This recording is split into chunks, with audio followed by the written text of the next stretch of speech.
Assalamualaikum warahmatullahi wabarakatuh. Apa kabar anak-anak? Sehat semuanya? Alhamdulillah. Semoga kita semua masih tetap semangat. Nah, baiklah anak-anak, sebelum kita belajar, mari kita berdoa dulu. Berdoa dimulai. Berdoa selesai.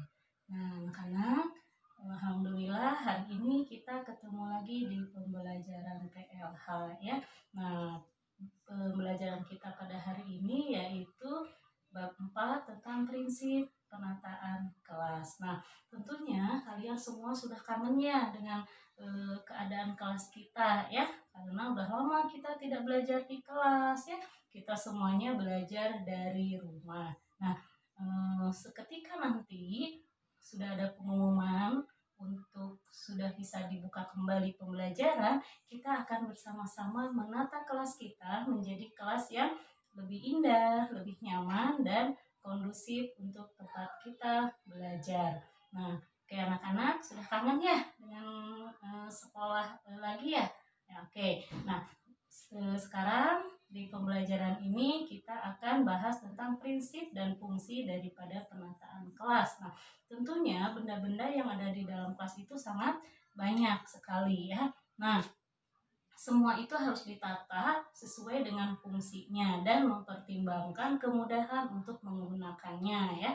Kemudian lingkungan kelas juga perlu ditata untuk memudahkan interaktif antara ibu dengan kalian ketika pembelajaran nanti ya. Nah, adapun prinsip-prinsip dalam penataan kelas yaitu salah satunya leluasa ya. Keleluasaan maksudnya apa keleluasaan? Jadi keleluasaan itu semua itu harus mudah untuk digunakan.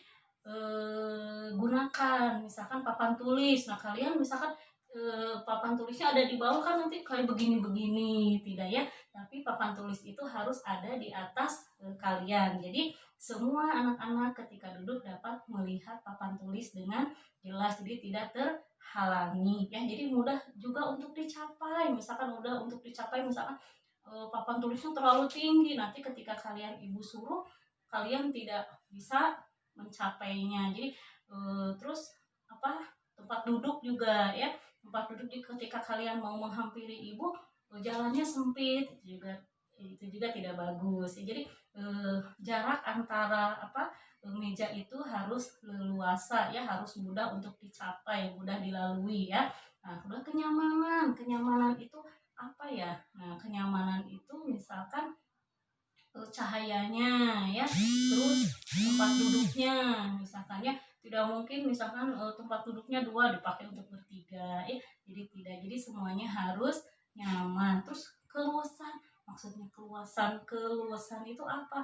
Jadi semua itu ditata dengan rapi sesuai dengan fungsinya. Misalkan kursi ini ya, ketika kita belajar individu kalian semuanya menghadap ke ibu, tapi ketika kalian belajar kelompok untuk berdiskusi, jadi si mejanya bisa diatur dengan baik, dengan luas, sehingga setiap kelompok itu bisa saling bekerja sama dengan baik.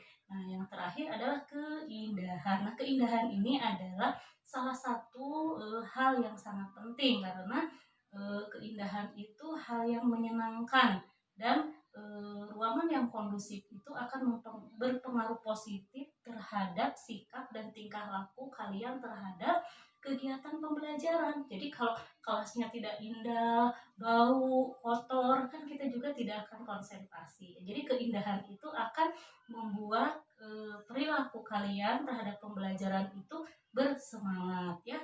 Jadi mudah untuk menerima pelajaran, terus nyaman ya. Jadi tidak gaduh kelasnya. Nah, gitu ya. Jadi dari kelima prinsip tersebut kita juga harus mempertimbangkannya apa?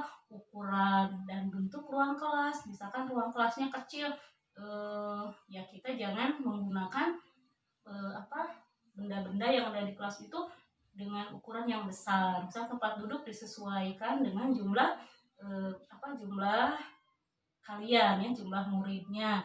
Terus bentuk serta ukuran meja, kursi juga harus disesuaikan ya. Nah, itu. Nah, kemudian penataan benda yang ada di kelas itu juga harus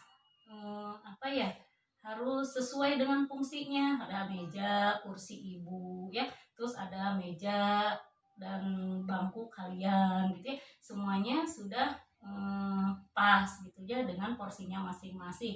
Papan tulis ya itu juga harus sesuai dengan tempatnya.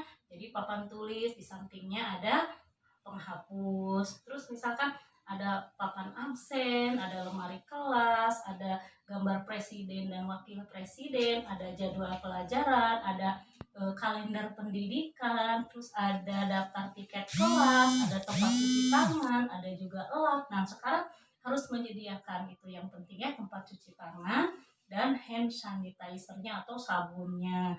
Terus apalagi termogram ya untuk mengukur suhu tubuh. Juga misalkan alat-alat kebersihan juga harus tersedia. Yang begitu juga jam dinding. Nah, kalau jam dinding juga kan perlu ya untuk memantau kegiatan pembelajaran. Jadi jangan sampai guru ibu tidak efektif dalam menyampaikan pembelajaran, misalkan keenakan terus ngobrol terus dengan kalian atau bercanda terus dengan kalian atau diskusi tentang pembelajaran karena rumit, karena asik, jadi sampai lupa waktu. Jadi jam itu sangat diperlukan di dalam kelas. Nah, anak-anak, inilah pembelajaran kita pada kali ini. Jadi kesimpulannya, benda-benda yang ada di dalam kelas itu harus kita rawat dengan baik ya, karena ini merupakan tanggung jawab kita bersama, tanggung jawab ibu juga tanggung jawab kalian semuanya sebagai warga sekolah. Nah, baiklah anak-anak, inilah pembelajaran kita pada kali ini. Mudah-mudahan ada manfaatnya dan kalian bisa memahaminya. Nah, sampai ketemu lagi minggu depan dan silakan kerjakan tugasnya sampai latihan untuk UAS nanti ya. Nah, silakan anak-anak, selamat belajar. Salam untuk ayah bunda di rumah. Wassalamualaikum warahmatullahi wabarakatuh.